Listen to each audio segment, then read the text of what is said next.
I've never been a fan of the regular gatherings at the local country club. It seemed like every few weeks, there was a new excuse for throwing a lavish party just so a bunch of wealthy folks could show off and stroke their egos. My wife Daisy, on the other hand, was always excited for these events. Over the past year or so, her drinking had become a real problem. There were moments where she embarrassed both herself and me. Daisy and I had been married for 24 years, and we had 3 kids in college. We first met back when I was working on my MBA, and we hit it off right away. But about 10 years ago, things started to change. Our relationship started to cool a bit. I thought it was just part of getting older, although I missed the affection and closeness we once had. I didn't push it, though. I just accepted that romance might not be part of our future. Even so, my career was fulfilling, and I made a good living, which kept our family well off, even with the financial burden of sending the kids to college. Daisy didn't work. She was more focused on her community activities and social life.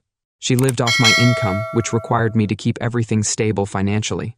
Despite her lifestyle, I noticed that she always looked well. I think she kept herself looking good thanks to all her spa and salon visits. Meanwhile, I was pretty average, a bit of a belly, gray hair, but I dressed sharp mostly because of my job and Daisy's love for shopping. I was good at my job, but deep down I wasn't satisfied. I wanted something more, something that didn't revolve around the paycheck. I also craved a change of scenery. Our house felt too big for just the 2 of us, and I hated the upkeep costs and time it took to maintain it. But Daisy wouldn't even entertain the idea of moving. She loved it. Our big house, her friends, and the country club scene. One night during one of those endless gatherings, I wandered through the club chatting with people about nothing important. I felt detached, especially as the night dragged on. I lingered over my last drink while Daisy was getting into her usual heavy drinking. She was chatting with a group of local women, and as I walked by, I overheard their conversation take a turn towards more personal matters. I decided to quietly back away just as I was leaving, though I heard Daisy's. Her voice was louder than usual. Hell, if it weren't for Jacob Wallace, I wouldn't have had any decent sex in my life. The sudden silence from the group made it clear they'd all noticed me nearby. I was caught off guard. Daisy turned to see me. Her face was flushed from the drinks. "Oh, Morris," she slurred. "I didn't know you were still here. You weren't supposed to hear that." "My bad," she said, giggling like a schoolgirl. The women around her shifted uncomfortably. Some quietly slipped away, while others stood there unsure of what to do. Daisy shot me a look. I smiled, clearly too drunk to realize the damage she'd done. I sat down, put my glass away, and left the club at a leisurely pace. Instead of heading home, I made my way to the airport, and within half an hour I was on a flight to Colorado Springs. I'd always preferred it to Vegas. While there, I started thinking more clearly about my relationship with Daisy. A weekend away promised some much-needed clarity. I turned off my phone and checked into a casino hotel. I easily secured a room after opening an account with $220. I appreciated that casino accounts weren't subject to federal reporting regulations. While big wins had to be reported, deposits were essentially invisible. I wasn't much of a gambler, but I admired their system. I woke up late on Saturday around noon and sat down for a burger and fries. I thought about my situation while strolling by the nearby river, reflecting on how many marriages fail. I wasn't considering a quick divorce in Colorado Springs just yet, but I did toy with the idea of tossing my wedding ring into the river on my way back to the hotel. I passed a real estate office. I saw pictures of condos in the window, and it made me think that maybe I could buy a place here. After spending an hour in the office, I drove around for a couple more hours and found a small furnished unit that felt right. The only problem was that I couldn't buy it while I was still married. So I arranged to buy it from someone else. With a sizable deposit, taking control of our finances early on in our marriage was one of the best decisions I'd ever made. Daisy didn't have a head for money and left all the bills to me while she enjoyed the spending. I treated myself to a nice sushi dinner and put another $10 in the account. I put $1,000 into the casino's account, even though I hated the cash advance fee. The next morning, I got up early and had a hearty breakfast at the works: eggs, bacon, and hash browns. My waitress was a woman in her mid-40 seconds. In her 40 seconds, she caught my attention with a noticeable black eye as she tried to cover it up with makeup. Her name was Tag, but when I asked her if that was her real name, she laughed and said, "No, it's Diana, but Tag's the closest they had." I told her to bring me another cup of coffee and promised a nice tip if she told me the story behind her black eye. She smiled and replied, "How about I give you a refill and you leave?" I gave her a smaller tip and asked no more questions. I laughed and agreed. Since I had the key to the condo already, I spent the rest of the day picking up essentials, some clothes, groceries, basic stuff to start setting up. I also bought a beat-up old sedan for errands, figuring I'd be back often enough that renting wasn't worth it. By the end of the day, I'd opened accounts at several casinos, depositing around $660. I opened accounts at 4 different casinos and kept track of everything in a little notebook, even though I hadn't gambled a dime yet. I knew I could cover the condo down payment within 6 months, no problem. By dinner, I was starving, so I headed back to the casino restaurant. Diana was there again, working. I was surprised to see her still there, even though she was on double shift. She told me she'd had to work extra hours because her rent was higher than she'd expected. We chatted for a bit, and when she brought the check, she hesitated for a moment. "Sorry about earlier," she said. "I'm still trying to adjust to this place, and I'm a bit self-conscious." I was aware that my eye was a parting gift from my husband after I mentioned divorce, but hopefully it's the last time. "Thanks again for that generous tip this morning. It really helped." She smiled, but there was a hint of sadness in it. I thought about it that night and realized there wasn't much more I could do for now. I needed to go home and take care of a few things before figuring out my next steps. It was easy. I had enough to get a flight back, but I wasn't sure what I'd do once I got there the next morning. Diana was still working at the diner, and I managed to sit at one of her tables after I finished my meal. I went over to her and said, "I've got a bit of a situation, and I was hoping you could help me out. I'm heading out today and won't be back for about a week, maybe more. I need someone to watch over my condo while I'm gone. It's a 2. I'm looking for someone to help me out in a bedroom for a couple of months. It's for a couple of months at least." She was clearly surprised. "Are you serious?" "Yeah, no strings attached. I just hate the idea of leaving it empty for so long. Most of the time it'll just be you there. When I'm around, I'll stay out of your way." I promised her that. Diana seemed uncertain, probably worried this was some kind of trap, but I didn't have time to explain everything in detail. I handed her the condo key and car key. "The place isn't far from here. I'm leaving. I'll leave you the keys to my car, a blue Ford Focus. It's always gassed up and ready to go. I'll give you a call when I'm coming back. If I can't reach you, the phone is an answering machine. I've also jotted down the condo address on a napkin in case you're not comfortable. Don't worry about it. I'll just pick up the keys when I'm back next Friday," I reassured her. I grabbed my stuff and headed to the airport. I would have liked to stay in Colorado Springs, but I had to get back home after retrieving my car from the long-term parking lot. I parked in a long-term lot and drove past the house. Daisy's car wasn't there, so I quickly packed a few essentials for the week: clothes, my laptop, my passport, and my birth certificate. It didn't take long. Thankfully, my job allowed me access to some kitchenette-style units, so I booked one for the next couple of weeks. I called my eldest son, Bob, to let him know what was going on. "Your mom and I are going through a rough patch right now, so I'll be tied up for a while." I told him not to worry. All 3 kids were at Penn State. While the out-of-state tuition wasn't cheap, I could handle it. Once I hung up, I charged my phone and took a quick shower. I hadn't eaten much on the flight, just a bag of peanuts, so I was looking forward to a decent meal. Monday hit me like a freight train before anything else. I went straight to the bank and secured a sizable second mortgage on the house, far exceeding its current value by the end of the month. This would change everything. From there, I contacted Penn State and prepaid tuition for all 3 of my kids, wiring over $240. I had just over $200 left after paying the university $200,000. I took out a cashier's check for $0, which I'm planning to take back to Colorado Springs. I cashed out a couple of CDs, paid the penalties, and emptied my money market account. I left the credit cards untouched, figuring I'd deal with them at the end of the month. I was already late for work when I got there, but my secretary Amy greeted me with black coffee and a knowing grin. "Good morning, Mr. Barnes. So are you going to tell me? Should I fill you in on what really went down at the country club on Friday? Or should I just stick to the rumors?" "Rumors are true, Amy.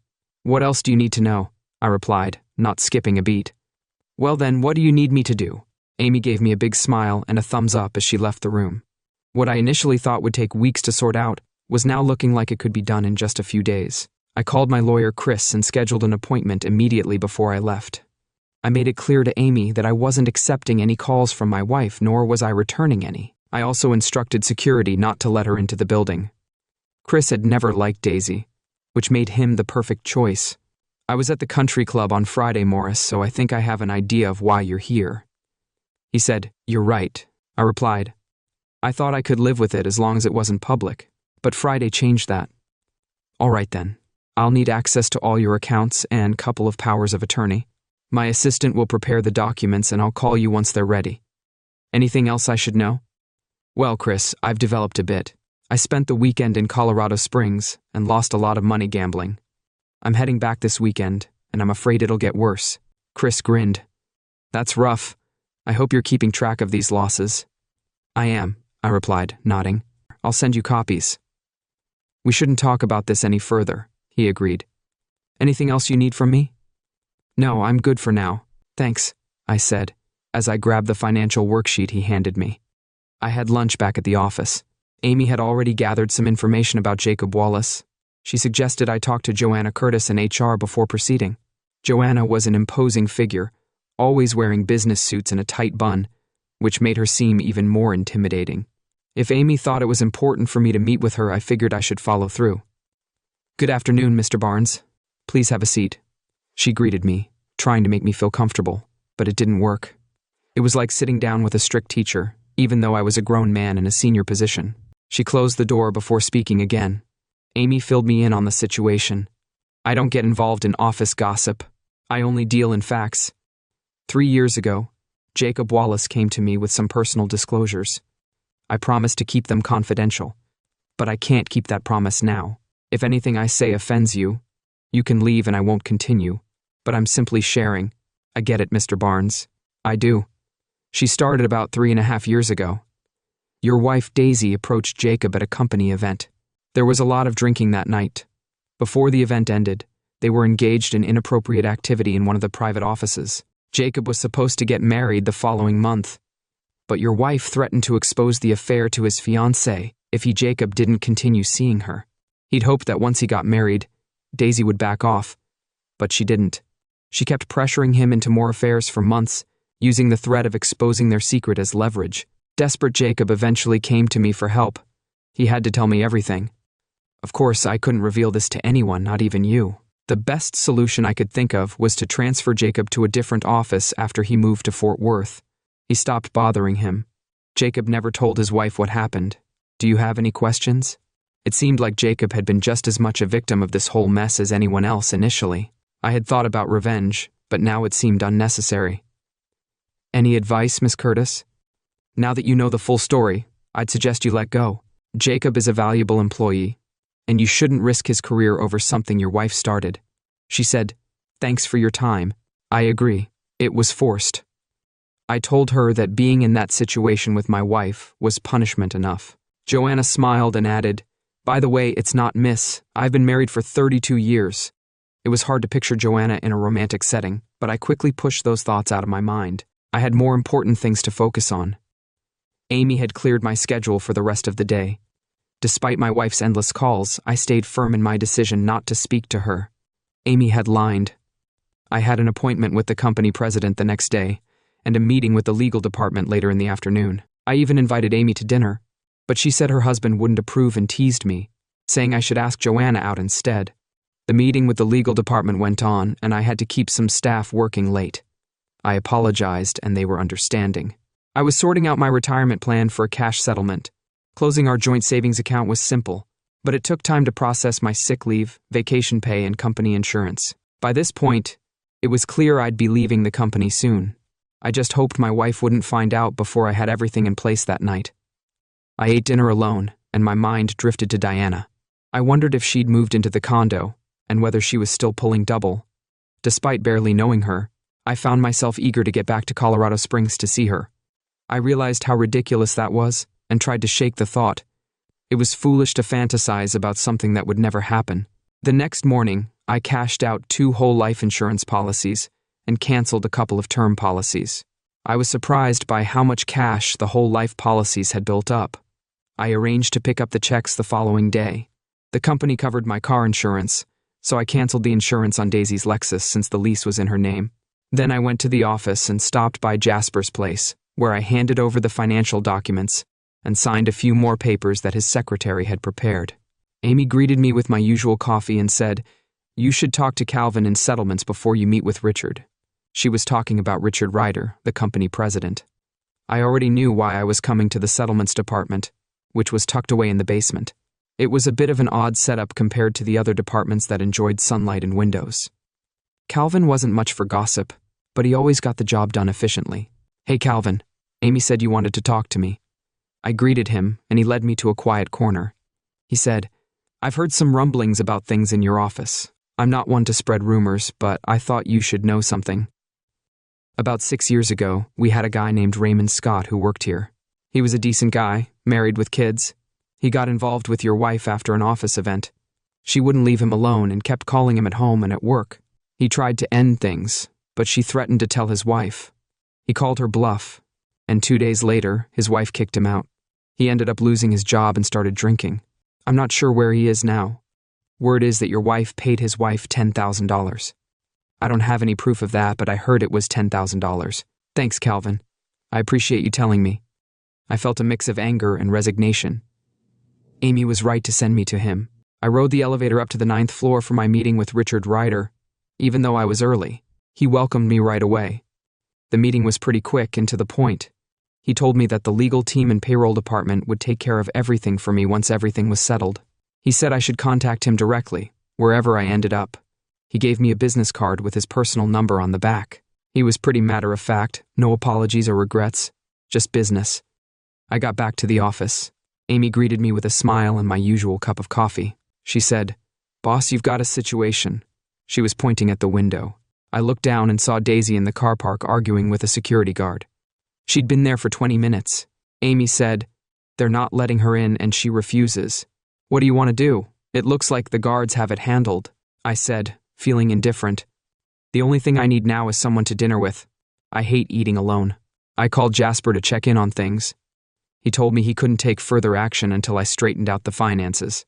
For now, I was still stable. I told him I'd be heading back to Colorado Springs early and wouldn't return until I was flat broke.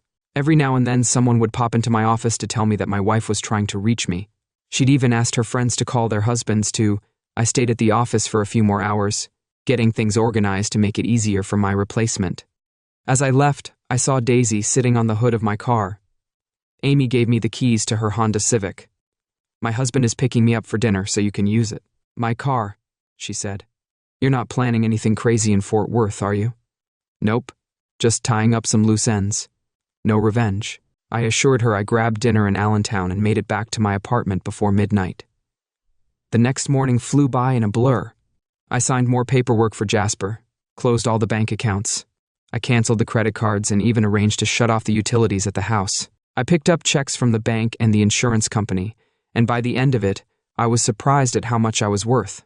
I got a new phone and canceled the ones Daisy and I had been using. I even sold my country club membership for $23.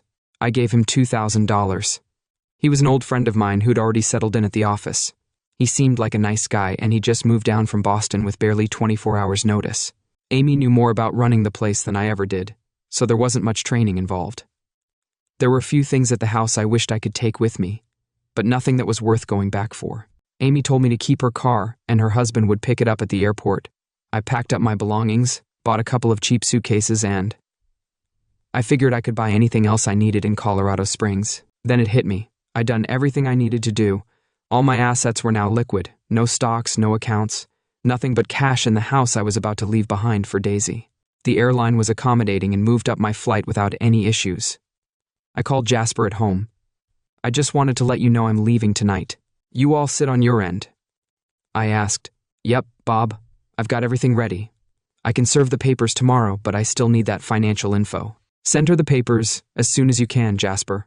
I'll start sending proof of her financial irresponsibility soon. Be careful, Jasper. I don't want either of us in hot water." "Will do, Bob. Safe travels." I called the condo and left a message for Diana, letting her know I'd be back later that night. I wasn't sure if she'd be there, but I hoped so. It was strange, considering how little I knew about her. I was looking forward to some kind of relationship, even if it was just friendship. Her vulnerability made me cautious, though. I got to Fort Worth early enough for breakfast. I was in Jacob Wallace's office when he walked in, clearly unhappy. "Good to see you, Mr. Barnes," he said. Jacob, I'm not here to reprimand you. I just wanted to let you know that I understand what happened, and there are no hard feelings. You could have told me that over the phone. I could have, but I figured it was worth my time to clear the air in person. I don't understand why you're making this so complicated. I messed up. I should be the one apologizing to you. You're not entirely to blame. My wife caused most of the trouble. I'm not excusing what you did, but I don't want you carrying more guilt than necessary. You've already been through enough. Jacob looked at me, speechless for a moment. Thanks for putting it that way. I'm not sure how to respond. I reached over and handed him one of Jasper's business cards. Give my lawyer a call today.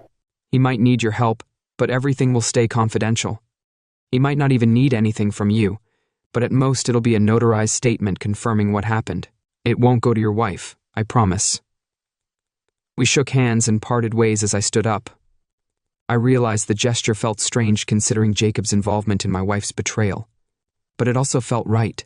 He was a decent man who did deserve to have his life ruined by a mistake, even if it was one that kept happening. An hour later, I was on a flight back to Sparks, thinking over where everything went wrong. I worked hard to provide for my family and thought I'd done a good job of it. But while I made sure everyone was taken care of, I'd somehow neglected my wife in situations like this. People tend to look for where they went wrong, and I can usually find some fault in myself and accept it. But when it came to Daisy's infidelity, I just couldn't justify or forgive. If she'd been more discreet, maybe I'd have taken the blame and moved on. But her lack of caution and blatant disregard took away any I felt guilty about what had happened. I thought the evening would end on a better note than it did. When I arrived at Sparks Tahoe International, Diana was waiting for me at baggage claim. She was dressed in jeans and a light blue shirt, which was different from the uniform I was used to seeing her in at the diner. I hadn't asked her to pick me up, I just wanted her to know I was back in town. Evening, Diana. I didn't expect to see you here. I said I thought since I had your car, it was the least I could do. Aren't you working tonight? I was able to cut back on shifts thanks to your kind offer. I wasn't trying to be generous, I teased. I was just looking for an excuse to get you alone. What exactly do you plan to do once you've got me alone? She asked with a playful smirk. I haven't thought that far ahead yet. Any suggestions? I grabbed my luggage and saw her cheeks flush slightly. It was a sign that I should ease up, not wanting to scare her off. Still, her teasing response was a good sign. It showed she was comfortable enough to joke with me. 30 minutes later, we got back to the apartment. Diana had decorated the place with some small but thoughtful touches that really improved the ambience. I treated us to prime rib dinners. Diana seemed to enjoy the wine more than the food. She asked how the divorce was going. I said it wasn't going well. I've still got 3 weeks before I can even file. You need 6 weeks of residency here. Despite what everyone says, I thought it would be simpler. Maybe I should have handled it back home. Why? Diana asked, looking up from her plate. I needed to get away from Daisy more than I needed the divorce. It's just a piece of paper. Leaving was the important part, she said quietly. Her words struck a chord with me. I had been so focused on the divorce with Daisy, but in the end, did it really matter? I didn't plan on getting married again. The rest of the evening passed with lighter conversation, movies, books, and hobbies. Diana didn't have any kids, and I didn't press for more details. We ended the night sleeping.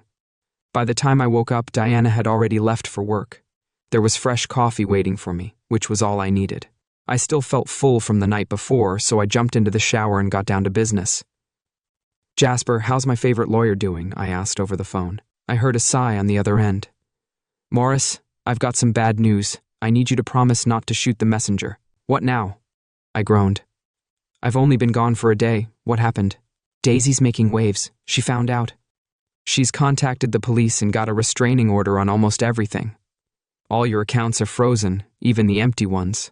You're not allowed near her or the house, and you can't take anything from the house or contact the kids, even though they're adults. Most of it is nonsense, but it's going to take time and money to sort out. She's also reported you to the SEC, so now they're looking into your retirement accounts. Jasper, I'm done with this. I don't want any part of it anymore. Do you understand? I get it, Morris, but I've got to warn you. She's also hired a private investigator to track you down.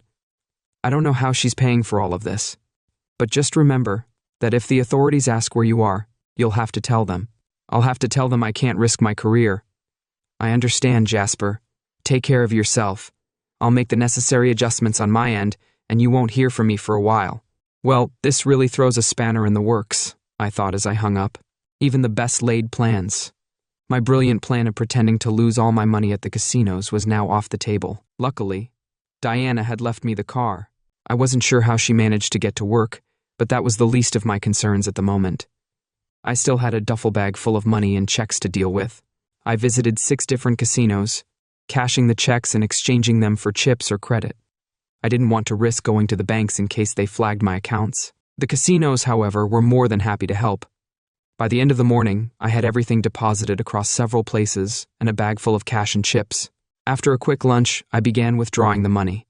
Within 2 hours, all the chips were converted back into cash, and I had successfully withdrawn everything from the casino accounts. Now I had a substantial sum in cash and no issues. It only took me about an hour to drive to Henderson, where I rented a large safety deposit box at a small, inconspicuous bank. I stored everything except $55. I had spent $0 on incidental expenses and felt relieved. I was looking forward to another dinner with Diana to celebrate. But as soon as I entered the condo, I could tell something was off. Diana was scrambling to fix things that didn't seem like they should have been. She looked up at me, her hand covering part of her face. "I'm sorry, Morris. It's my fault I didn't realize he was following me until I got to the apartment," she said softly, gently. I pulled her hand away to reveal anew. She had a black eye, a swollen lip, and a large bruise on her cheek. I asked her if it was Oscar. She nodded and said it was. He had his 2 brothers with him. They were looking for me. Oscar told me not to leave the condo. I asked where they were searching. I gave them the names of a few casinos. They don't know what I look like. They're not thinking straight. We couldn't stay, and calling the police wasn't an option. We left everything behind and drove west. We spent the night at a small off-road motel. I stayed at a road motel in Auburn, even though there was only 1 bed. I made sure to be respectful and picked up some takeout and makeup for Diana. Despite her efforts, the bruises were still visible. She apologized repeatedly throughout the night, and I was relieved when she finally fell asleep. The next day, we drove to Folsom to buy clothes and personal items. I had no idea when we'd be able to return to the condo. So, I booked the motel for 2 more nights over the next few days. Diana and I got to know each other better. There was no intimacy or flirting, just companionship. After only 3 days, I felt more at ease with her than I ever did with Daisy, even after 24 years of marriage. When I wasn't with Diana, I was worrying about how everything was going. I couldn't bring her back to Sparks with Oscar looking for her, and I didn't feel safe going back either. I'd left behind important things, my laptop, passport, and other documents, at the condo. I felt like I needed to go back for them. "Have you ever been to Mexico?" I asked Diana one afternoon. "No, I haven't. Are we going to?" "Mexico," she replied, her voice filled with uncertainty. "I'm not sure yet, but if things go south, I need you to do something for me. I don't want you getting hurt because of me. Morris, you don't owe me anything. You've already done so much for me. If I can't make it, go to San Luis Potosi Sur and wait for me. Use whatever you need until I arrive. How will you find me? Go to the Mercado at Algo every morning for coffee. It's a big place, but I'll find you when you realize I'm in trouble." "Not before," I said firmly. "Why not leave now?" she pressed. I didn't answer her question and told her we'd go together when the time came. 2 hours later, we crossed the pass back to Henderson. I added Diana's name to the safety deposit box and gave her a key. We went back to the condo, but I parked a little way down the street. The building had a parking area underneath it, but it was open but covered. I told Diana to wait in the car while I made sure there weren't any problems inside. I told her to wait in the car while I checked for any issues inside. "What kind of problem?" she asked. I wasn't sure, but given recent events, anything's possible. I wandered through the parking lot and heard a voice call out, "Morris Barnes." I turned around and saw a wiry guy in a long leather coat standing behind me. He looked more awkward than anything. He wasn't threatening, but the gun in his hand made up for it. "Do we know each other?" I asked, grinning as he revealed his identity. "I'm Luke. Your wife sent it to me." "All right, what do you want?" "I need your wedding ring and your wallet." "I got the ring, but why the wallet?" "Casually, your wife hired me to take you out. I hope she paid you a PF front because she's broke." "What do you mean?" he asked, his confidence faltering before I could answer. 3 burly guys in long leather coats emerged from the shadows. "Morris Barnes, we need a word with you," one of them shouted. Clearly Oscar. Luke, caught off guard, noticed. Their guns were out, and they quickly reached for theirs in the confusion. I jumped over the concrete street barrier, leaving them to sort it out as I ran alongside the building towards the car. I heard gunfire echoing off the garage walls and saw Diana racing down the street, while two men in suits emerged from a black SUV nearby. I bet the feds are waiting for me now. I managed to slip away unnoticed thanks to the gunfight in the garage. Diana and the car were already gone, so there was no way I was going back to that condo. I didn't care who got hit in the park garage. All I knew was that 3 different groups were after me. Each for it was obvious that I needed to go underground for a while. I had over $4,000 in cash, but heading to Henderson to grab my money from the safety deposit box wasn't an option. I was too exposed right now, and I knew it. It was funny how things had spiraled out of control. I had only been trying to escape from a wife who betrayed me. If it had all gone wrong, why had Daisy tried to have me killed? Maybe she hadn't realized there was no more insurance payout. I guess I overestimated her intelligence, which was my mistake. I took a bus to San Jose. A grand doesn't go far in that city, but it was enough to buy me a new identity, social security number, and ID. I found a small room. I found a room with shared facilities and got a job as a waiter in a small restaurant. After a month or so, I was making enough to cover my expenses, and I was even getting good at waiting tables. Some regulars started asking for me, and I'd let my old phone service lapse, but I hadn't needed it anyway. It only cost a few bucks to get a prepaid phone. I got a phone with 50 minutes of talk time. I wanted to reach out to Diana, but I had no idea where she was. Instead, I called Jasper. "Hey Jasper, it's Morris, just checking in." "Hey Morris, good to hear from you. Things have settled down, though not in the way you might expect. Where are you? None of your business. I've been hearing some pretty unsavory characters on my way here. Are you still on the hit list?" "Not really. Jasper said most of that mess has cleared up, especially since Daisy got arrested. The IRS is still hounding you about the 401 Malawian kwacha, but otherwise things are looking up." "Wait, Daisy got arrested? I thought you'd have known. Have you heard of a guy named Lucas?" "Luke? Yes, I met him a few months ago. He tried to kill me, but a bunch of other guys interrupted. While they argued about who'd get to do the job, I slipped away. What's his deal?" "Well, Daisy hired him to take you out. Luke got hurt pretty badly in sparks and ended up spilling the whole plan to the cops. Apparently, Daisy stiffed him on a $10. He had a 0,000 contract, so he told the cops everything. Now Daisy's in jail waiting for trial. She can't make bail. Jasper, I'd help her if she tried to have me killed. Her parents can bail her out if they want to. I'll see what I can do, but listen, no one's looking for you right now. Want me to restart the divorce process? We've got solid grounds this time. I'll do it. It'll clean things up, though. Honestly, I'm past caring. Use the paperwork you already have. One last thing," Jasper added. "Your kids all came home when Daisy got in trouble. They were worried at first, but once they found out the truth, they lost interest. They want you to reach out and let them know you're okay." "I'll do that soon. How's my money laundering plan working out?" "Not great. You lost control and lost touch. You'll have to figure it out next week." "Thanks, Jasper. Stay in touch." Before I hung up, I had to ask, did Daisy ever say why she wanted me to be her dad? Nope, but I assumed it was for the insurance. She didn't. I know you canceled it, so I called the kids and reassured them that everything was fine. They felt better knowing their tuition was prepaid, but they were curious about what had really gone down with Daisy. I couldn't bring myself to tell them everything, so I left out the gory details. A few days later, I borrowed a car and drove up to Henderson. When I opened the safety deposit box, it was empty. Diana hadn't left a note or anything. I couldn't be mad since I'd given her access to it. Had she gone to San Luis? I had to find out if it was still there or if she'd hidden it somewhere I couldn't reach. In my San Jose neighborhood, there were lots of small travel agencies, mostly for group tours. I didn't fit into any of their packages, but I managed to find a last-minute spot on a tour headed to Mexico. It was the first time in a long while that I'd had to scrape together enough money for something. The trip wasn't expensive, but I didn't have much cash. I felt a little more at ease knowing someone else was paying for it. Some of the guys from the restaurant were on the same trip for the first 2 days. I wandered around the Mercado Adalo in San Luis Potosi, hoping to spot Diana.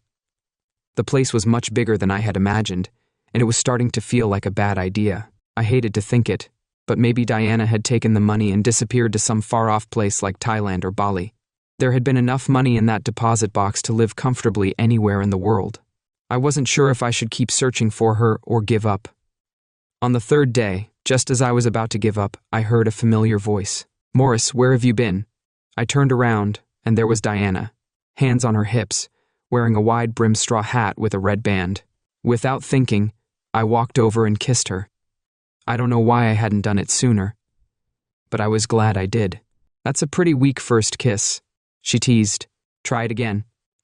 The second kiss came with a hug, and I lifted her off the ground. "Diana, I missed you so much. You'll have to fill me in on what you've been up to. We can talk later right now.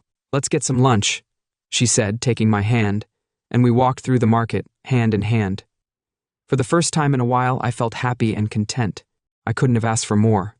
Meanwhile, Daisy's parents managed to bail her out and cover her legal fees. Jasper got her to sign the divorce papers easily, and she ended up with a 5 to 8 year sentence for plotting to have me killed. The strangest part is that Jacob Wallace had provided a deposition to Jasper, though we never had to use it. Jasper also tracked down Ray Scott, who was sober but still struggling. When I asked how I could help him, he said he wanted a hot dog pushcart, so I bought him one for $2. The IRS settled with me for $400. Luke was now in a Nevada prison, along with Diana's ex. Once I'd got through all my legal troubles, I was free to go back to work.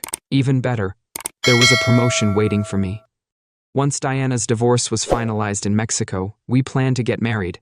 The kids were excited and had already booked their tickets for the wedding during spring break. While the house in San Luis Potosi was gorgeous, we didn't plan to live there permanently. I agreed it would make the perfect vacation home. Amy was really happy about me going back to work, especially as my promotion meant she could progress too. Diana was flexible about where we lived as long as we were together. She even wanted to meet Daisy, which promised to be an interesting encounter. Things hadn't gone exactly according to plan, but I really didn't have much to complain about.